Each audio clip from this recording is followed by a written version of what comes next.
Sunflower. From the upper lip to the lowest sound my breath could let me intake, I was nervous.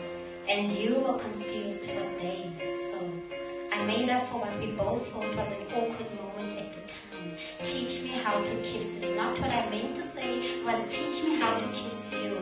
Was a mission accomplished by your hands. They were like saints. They disconnected the plugs to my insecurities. Now I know about Peter, the man who walked on water, though sometimes I think the water had more faith in Peter than the love he saw before him, the love that made him soar.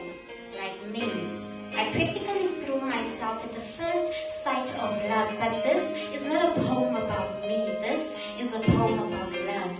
On the night of our first date, you stopped the car in the middle of the road and you asked me to sing for you. I told you that I couldn't, I lied. There's something about my voice that refuses to be naked in the presence of love. Love is like the spaces between my hands. No matter how tired the clouds are to hold the rain, my hands will always offer to help them cry. And that's how much I love the sky. It's not the limit, but the limit may be hiding somewhere in between the sky and Uranus. You reigned as my queen.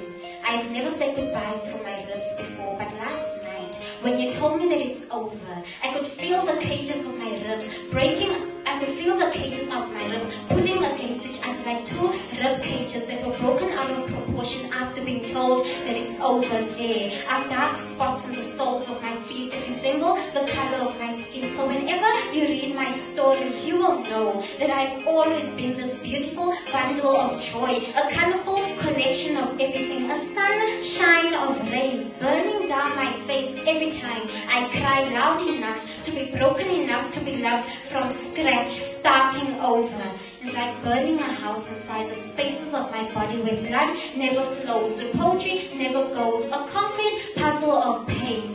And my edges are too frayed and too dog-eared to fit perfectly in the hands of a stranger as God-given as you. Cover the gaping spaces that hold my breath in places where the sky just never knows how much air it takes to kill a person.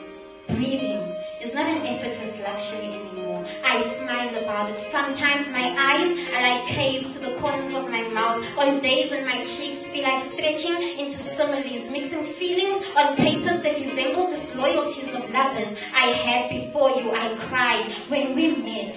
You told me that you love the moon. And baby, it makes me happy that you look like the moon, but I am a person of the stars. And for some reason, since our breakup, I have found myself counting moons in hopes that she will find your smile milking ways for me to see you again. I miss you. I miss you like how the moon misses the sun in winter. Sometimes I talk to the seasons. They keep me company now that you're gone. Spring asked me about you the other day. I told her that you've gone to find your healing.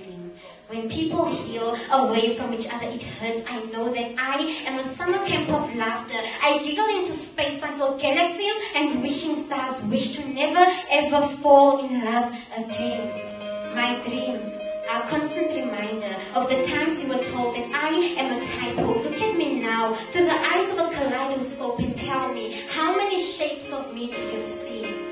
I am a winter of tears. Autumn is a crescent. She reminds me of the sun. On days when the heavens are lonely, in the midst of the silence, I play with the stars. Wild suns shining. I am tired of seeing rainbows turning their backs against the pavements of my private parts. I am openly not okay with the cracks in the walls of my heart that were never paved before I decided to let you in. When I was young, I often painted perfect pictures of my grandmother's face because she's the one who told me to always clean the living rooms of my lungs, but just in case a visitor may come by. So now that visiting hours are done inhaling, what do I do? How do I exhale? How do I scream my way back into the universe? When your reasoning has conspired against me, I am inspired to question the purpose of writing about flowers in the first place. You were my number one and I am the last person to let go. When you asked me to fall, I fell into a conversation of two tongues talking about what used to be a relationship is just another ship in an ocean of confusion. I am a graveyard made of gardens planting spirits that need each other to grow. I'm need you to know that your silence is making me deaf. In spite of my strength, I have a fatal weakness for your voice is a weapon of peace. Please, don't make me fight for this relationship to work. We need to work in abundance. This is a holy war. I want to dance to the colors of the alphabet. I stands for I, L stands for love you. Our church of books that will marry us into salvation.